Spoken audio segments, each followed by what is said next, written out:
Hello friends. हमारा next topic जो first video में जहाँ से हमारा छूट गया था वहीं से हम स्टार्ट करने वाले हैं। जो टॉपिक है उसका नाम है number of halogen atoms. Means जहाँ पे मोनो, डाई, ट्राई, हैलो ये प्रीफिक्सेस लगते हैं। हैलोजन एटम के क्वांटिटी के ऊपर डिपेंड करेगा कि वो हैलोजन डेरिवेटिव्स किस नंबर से आइडेंटिफाई किया जाएगा या फिर इंडिकेट किया जाएगा। फॉर एग्जांपल जैसे मोनो हैलो कंपाउंड्स है, इसमें फर्स्ट मॉलिक्यूल जो आपको दिखाई दे रहा है आपकी स्क्रीन पर जो ब्रोमो इथेन है उसमें भी एक हैलोजन एटम है, क्लोरो इथेन में भी एक हैलोजन एटम है, और जो एरोमेटिक रिंग है वहाँ पर भी एक ही हैलोजन एटम है। सो क्वांटिटी के ऊपर डिपेंड करेंगे उसके प्रीफिक्सेस। सो ये जो डेरिवेटिव्स है ये हम देख रहे हैं मोनो हैलोजन कंपाउंड मीन जहाँ पे एक ही हैलोजन एटम इनिशिएट होगा। सेकेंड है डायहेलो, वहाँ पे 2 क्लोरीन एटम्स रहेंगे तो वो डाई प्रीफिक्स लगेगा। जहाँ पे 3 क्लोरीन एटम्स है वहाँ पे ट्राई प्रीफिक्स लगेगा। जहाँ पे 4 क्लोरीन एटम है वहाँ पे टेट्रा प्रीफिक्स लगेगा। बट आप शुरू से मोनो से लेकर अगर टेट्रा हैलो कंपाउंड तक आप देखते हैं तो उसमें आपको एक चीज़ कॉमन दिखाई देंगी कि जिस कार्बन एटम पर हैलोजन एटम अटैच हो रहा है वहाँ से एक हाइड्रोजन एटम हमेशा रिप्लेस होगा। अगर दूसरा हैलोजन एटम आता है तो कार्बन एटम से ही हाइड्रोजन एटम रिप्लेस होगा। जैसे टेट्रा हैलो में देखोगे तो कार्बन के ऊपर किसी भी तरह का कोई हाइड्रोजन एटम प्रेजेंट नहीं है क्योंकि 4 हैलोजन एटम आ चुके हैं। सो उसके चारों हाइड्रोजन एटम रिप्लेस हो चुके हैं। सो नेक्स्ट टॉपिक है nature of carbon atom. So nature of carbon atom depend करेगा कार्बन के डिग्रीज के ऊपर। जैसे कि कार्बन प्राइमरी है, सेकेंडरी है, टर्शरी है। अब ये कैसे पहचानेंगे कि हमारा जो हैलो अल्केन्स है वो प्राइमरी है, सेकेंडरी है या फिर टर्शरी है। या फिर हमको अगर प्राइमरी हैलो अल्केन्स, सेकेंडरी और टर्शरी हैलो अल्केन्स अगर प्रिपेयर करने के लिए बोलते हैं या फिर कन्वर्ट करने के लिए बोलते हैं तो उसका स्ट्रक्चर क्या रहेगा। बेसिकली आपको सिर्फ इतना याद रखना है कि प्राइमरी हैलो अल्केन्स में जिस कार्बन एटम के ऊपर ब्रोमीन एटम या फिर हैलोजन एटम अटैच है वो कार्बन एटम सिर्फ अनादर वन कार्बन एटम से अगर अटैच रहता है तो वो प्राइमरी है। मीन्स ये जो कार्बन एटम है ये कार्बन एटम देखो सिर्फ एक ही कार्बन एटम से अटैच है जिस कार्बन एटम पर हैलोजन एटम अटैच है। सो एक ही कार्बन एटम से अटैच होने की वजह से ये प्राइमरी है। वही यहाँ पे देखेंगे कि ये जो हैलोजन एटम है जिस कार्बन एटम पर अटैच है ये कार्बन एटम अनादर 2 कार्बन एटम से अटैच है, इसका मतलब ये सेकेंडरी है। अगर आप यहाँ पे देखेंगे तो यहाँ पे जो कार्बन एटम जिस कार्बन यहाँ पे ब्रोमीन एटम जिस कार्बन एटम पे अटैच है वो कार्बन एटम अनादर 3 कार्बन एटम से अटैच है, इसका मतलब ये tertiary carbon atom. Okay. So next topic, यहाँ तक कि ये जो बेसिक टॉपिक्स है हैलो अल्केन्स और हैलो एरेन्स के, ये बेसिक टॉपिक्स आपको सब ऑर्गेनिक लेसन्स में मिलेंगे। और यहाँ से एक नया टॉपिक स्टार्ट हो रहा है जैसे कि classification on basis of type of hybridization of carbon atom to the halogen atom. इसमें फर्स्ट है compound containing sp3 hybridized carbon CsP3X। इसमें फर्स्ट सब टॉपिक है हैलो अल्केन्स और अल्किलाइड जो कि जनरल फार्मूला है RX। This from homologous series of compound represented by, इसका जनरल फार्मूला क्या है CnH2n+1X। ओके। जैसे कि इसमें दिया गया है मिथिल क्लोराइड है, इथिल आयोडाइड है, 1 ब्रोमोप्रोपेन है। यहाँ पे सिंपली RX जो ग्रुप है RX जनरल फार्मूला ये अप्लाई हो रहा है। मतलब एक अल्किल हलाइड एक अल्किल ग्रुप है और बाकी हलाइड ग्रुप है। मतलब अल्किल और हलाइड ग्रुप मिलके हैलो अल्केन्स या फिर अल्किल हलाइड बन रहा है। ओके।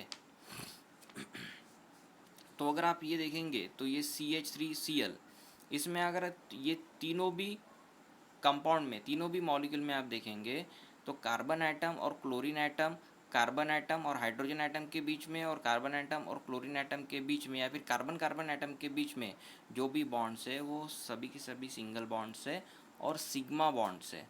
उस वजह से इसका जो हाइब्रिडाइजेशन है जिस कार्बन पर X ग्रुप अटैच है उसका हाइब्रिडाइजेशन है sp3। सो नेक्स्ट टॉपिक्स में हम देखते हैं कि यहाँ पे आपको देखने को मिल रहा है इफ़ R एलिसाइक्लिक, अगर एलिसाइक्लिक है, if R is alicyclic in RX the halide is called cyclo. मतलब जहाँ पे एलिसाइक्लिक आएगा वहाँ पे साइक्लो ये प्रीफिक्स लगेगा। ओके, जैसे कि cyclopropyl chloride, cyclohexyl bromide, cyclopentyl chloride. अब यहाँ पर भी देखेंगे तो सारे के सारे सिंगल बॉन्ड है, सिग्मा बॉन्ड्स है, तो इसका भी हाइब्रिडाइजेशन क्या रहेगा आपका sp3। मतलब ये भी किस कैटेगरी में आएगा, CsP3X में। सो नेक्स्ट इसमें सब टॉपिक है एलिलिक हलाइड। एलिलिक ये एक पोजीशन है जिसमें आपको ये देखने को मिलेगा कि double bond, single bond and single bond. मतलब शुरू में एक डबल बॉन्ड रहेगा, उसके बाद दो सिंगल बॉन्ड आएंगे, उसके बाद क्लोरीन आएगा। ओके, अगर यहाँ पर भी आप देखेंगे तो यहाँ पर भी जहाँ पे डबल बॉन्ड है, डबल बॉन्ड के बाद शायद डबल बॉन्ड के इधर सिंगल बॉन्ड रह सकते हैं, बट इधर का हमको कंसीडर नहीं करना है, हमको इधर का कंसीडर करना है, डबल बॉन्ड के बाद का पोजीशन कंसीडर करना है। मतलब डबल बॉन्ड के बाद एक सिंगल बॉन्ड है और एक सिंगल बॉन्ड है, और उसके बाद क्या है, ब्रोमीन एटम अटैच है। मतलब double bond, single bond, bromine atom. Okay, अगर ये पोजीशन अगर मेंटेन हो रही है तो ये एलिलिक पोजीशन है, और इस पोजीशन में अगर हलाइड ग्रुप इंट्रोड्यूस होता है तो वो एलिलिक हलाइड है। जैसे आप ये साइक्लो में देखिए, डबल बॉन्ड है, सिंगल बॉन्ड है और सिंगल बॉन्ड है, double bond, single bond, chlorine. So ये पोजीशन क्या है, एलिलिक है। उसके बाद पोजीशन है बेंजिलिक। अभी बेंजिलिक पोजीशंस के नाम में ही मीनिंग छुपा है कि बेंजीन रिंग यहाँ पे रहेंगे, अल्टरनेट डबल बॉन्ड्स रहेंगे, बट अगर आप देखेंगे तो यहाँ पर भी जो सीक्वेंस है वो एलिलिक का ही मेंटेन हो रहा है। मतलब अगर आप देखेंगे तो डबल बॉन्ड, सिंगल बॉन्ड, जैसे double bond, single bond X, यहाँ पर भी double bond, single bond X, हर जगह पे आपको दिखेंगे। सो ये बेंजिलिक में आएंगे। नेक्स्ट टाइप है second type, compound containing sp2 hybridise carbon atom, CsP2X। ठीक है, ये जो बेंजिलिक हलाइड है ऊपर के टॉपिक का, ये भी CsP3X कैटेगरी में ही आता है। इसमें हम सेकंड टाइप देखेंगे, compound containing sp2 hybridise carbon, CsP2X। अगर आप यहाँ पे देखते तो फर्स्ट क्या है, विनिलिक हलाइड है, बट विनिलिक हलाइड में क्या रहेगा, double bond, single bond x. ऊपर के क्लासिफिकेशन में बेंजिलिक रहे या फिर एलिलिक रहे, यहाँ पे रिदम क्या मेंटेन हो रहा था, double bond, single bond x. मतलब डबल बॉन्ड के बाद दो सिंगल बॉन्ड आ रहे थे। यहाँ पे विनिलिक में सिर्फ इतना ही चेंजेस है कि डबल बॉन्ड के बाद सिर्फ एक ही सिंगल बॉन्ड आएगा। ओके, डबल बॉन्ड के बाद सिर्फ एक ही सिंगल बॉन्ड आएगा। इसका मतलब क्या निकलता है कि यहाँ पे डबल बॉन्ड दो कार्बन एटम के बीच में रहेगा, और एक कार्बन एटम पर डायरेक्टली एक्स ग्रुप अटैच रहेगा, बट जिस कार्बन एटम के ऊपर एक्स ग्रुप अटैच रहेगा वो कार्बन एटम डबल बॉन्ड से जुड़ा हुआ रहेगा। इसका मतलब कि यहाँ पे पूरे के पूरे सिंगल बॉन्ड्स नहीं आ रहे हैं, एक डबल बॉन्ड आ रहा है जो कि कार्बन से रिलेटेड है। उस वजह से किस कैटेगरी में आएगा, CsP2X कैटेगरी में आएगा। नेक्स्ट इसका टाइप है aryl halides.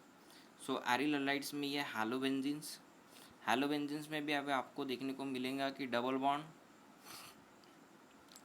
Single bond X. यहाँ पर भी आपको ये देखने को मिलेगा double bond, single bond x. मतलब जिस कार्बन के ऊपर एक्स ग्रुप अटैच है, वो कार्बन डबल बॉन्ड से अटैच है। ओके, सो ये भी विनिलिक पोजीशन शो करता है, बट इसमें एरोमेटिक रिंग आने की वजह से ये एरिल हलाइड्स में आएगा। These aromatic halogen compounds are all called halo arenes. Next type है compound containing sp hybridise carbon. अभी ये कैटेगरी कौन सी है, ओनली sp। इसका मतलब है कि विनिलिक पोजीशन ही यहाँ पे अटैच होंगी, जैसे विनिलिक पोजीशन ही यहाँ पे आएंगी। विनिलिक पोजीशन में क्या रिदम था, double bond, single bond X. यहाँ पे क्या रिदम रहेगा, ट्रिपल बॉन्ड। जैसे विनिलिक है वैसे यहाँ पे ये triple bond, single bond x आएगा। मतलब जिस कार्बन एटम पर एक्स ग्रुप अटैच है वो कार्बन एटम ट्रिपल बॉन्ड से अटैच रहेगा, एसोसिएटेड रहेगा। उस वजह से ये कैटेगरी किस में आएंगी, CsP3X। बट ये टाइप जो इस टाइप का ओरिजिनेट कहाँ से हुआ है, विनिलिक हलाइड से हुआ है।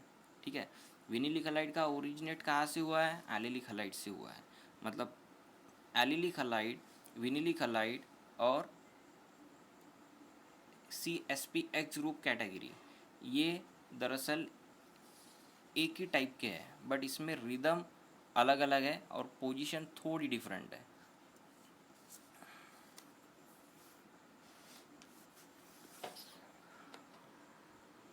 अभी यहाँ पर देखिए अल्किल हलाइड्स और हैलो अल्केन्स दिया है, वही डेफिनेशन दी है फिर से।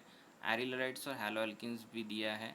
यहाँ पे विनिलिक हलाइड्स पोजीशन समझाई है, यहाँ पे एलिलिक हलाइड की पोजीशन समझाई है, यहाँ पे बेंजिलिक की भी पोजीशन समझाई है। ठीक है, कि halogen bonded to double bond C atom that is vinylic halide, halogen bonded to next to the double bond C atom that is allylic halide, halogen bonded to side chain C atom of benzene ring that is a benzylic और aralkyl halide. Okay, so यहाँ पे हम and करते हैं हमारे video को। उम्मीद है, होप करता हूँ कि आपको समझ में आया होगा और इजी गया होगा। आप ये वीडियो बार बार देखिए और आपके पास जो नोट्स है उसको सामने रख कर देखिए, आपको समझेगा। कागज़ और पेन लेकर बैठिए, सिर्फ बुक लेकर मत बैठिए और वीडियो लेकर मत बैठिए। ठीक है, कागज़ पे प्रैक्टिस कीजिए, एक दो बार लिख के देखिए, सिर्फ पोजीशंस, इसमें कुछ ज़्यादा आपको याद रखने वाली चीज़ें नहीं हैं, बहुत ही ईजी बेसिक पार्ट है ये, आपको जल्दी याद हो जाएगा। Okay, good bye.